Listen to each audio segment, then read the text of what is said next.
kick off first with cinema, as is our wont. And let us kick off with The Northman. Now, Sharon, you saw this. Is there any...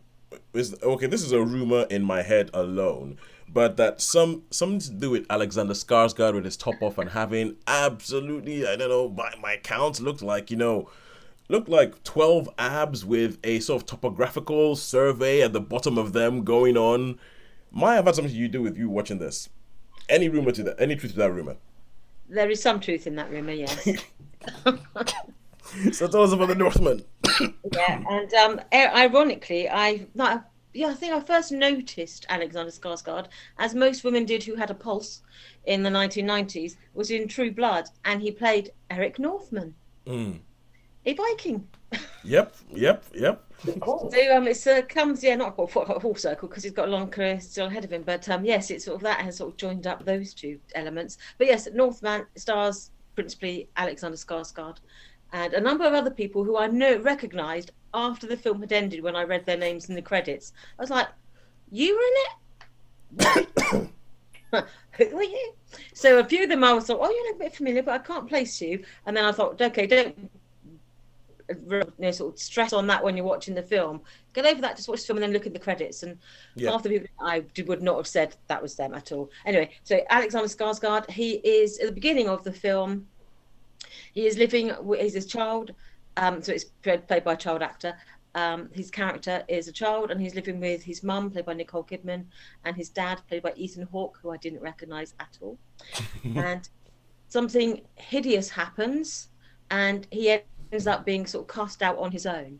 And as he starts his life on his own, he swears three things: that he is going to get his vengeance, he is going to rescue his mother, and he is going to kill the bad guy.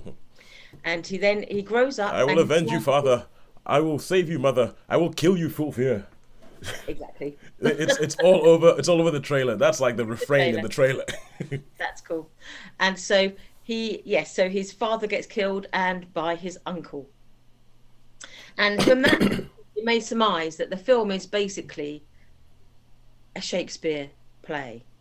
And so when I was watching it, and some of the names, when they would be mentioned them, the way they'd say them, I was thinking, this is a Shakespeare play, a very well-known Shakespeare play.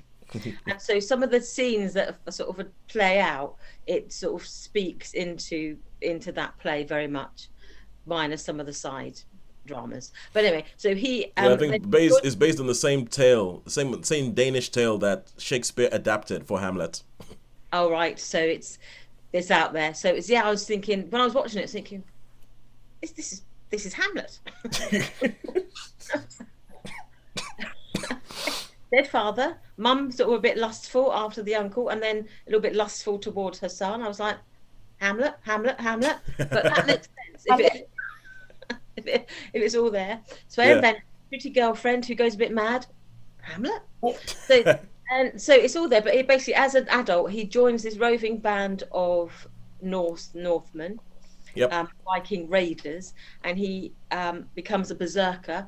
They're the ones who basically sort of fill themselves up with the powers of nature, so bears and wolves, and then they go into battle without armor and with basically just a sword, and they rely upon this sort of animal strength to protect them. So they're all like rippling muscle and sweat, basically. No, who can argue with that? And so then when he's after this battle, he meets Anna Taylor-Joy's character, Ophelia, though that's not her name. And he then sees that when he hears them talking, the leader of their band is saying how different slaves are going to be sold off to different warlords, and one of the particular warlords who's going to have this band of slaves is his uncle, that he has sworn vengeance against. So he decides, I am going to go to my uncle, who happens to be in Iceland. And so he disguises himself as a slave and then gets taken off to Iceland. And then mayhem ensues. And there's blood, there's violence, there's weird things. And it all comes to a Shakespearean end. I won't give you any more details than that. And I'll give it, I think it was entertaining. The cast did their thing well. It was bleak, it was creepy in places, it was sort of like mystical in places where it drew on that Norse legends and the myths of their cultures.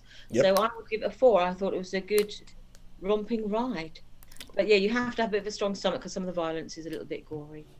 Yeah, it's because the trailer does that whole thing where it shows you some action sequences and it cuts just before the bit where you're going, there's no way that doesn't end up in a big pile of blood. Yeah. And although some of the filming, because there's one particular shot that follows the Alexander Skarsgård character as he goes over a wall and launches himself into, and you're like thinking that, okay, technically speaking, oh, okay, I'm taking up your time now. Shut up. So you're looking at it, you're just thinking, technically speaking, that is an impressive looking shot. And it looks like obviously you have the Shakespearean sort of undertones, showing that Shakespeare himself borrowed. So it's like you have all those things, but at the same time, it does seem as if this is, if you were going to sort of lump it in with Shakespeare, it seems to be probably the most action-packed Shakespeare that you would have seen for a while. And there's been that thing that seems a little bit lazy to me. Just a quick question before I move on to every time when you release a film, there's always like a lazy comparison made on the poster. And the lazy comparison made on the poster for this was, it's this generation's Gladiator. What do you think of that comparison, having actually watched the film? I think it's a bit of a lazy one because it is like a lone man seeking vengeance for the wrongs done to him. But apart from that, I had nothing in common. Okay. So it was So it was like, it's like a vengeance story, but then you could cite any vengeance stories because there's dozens of them out there. I was thinking most westerns are based on vengeance stories. It's The Searchers, but it is clearly not. So there's I think that was a little bit lazy. Okay. You compare it to sort of TV's The Vikings in some ways, obviously because it has a lot of the whole aggrandizing the whole Viking North myth type thing that these are all strong, strapping chaps. Mm-hmm. And what woman wouldn't want to be captured by one of those? Oh, good Lord. So it has that element. But I think but on the whole, I would say, it's a good old.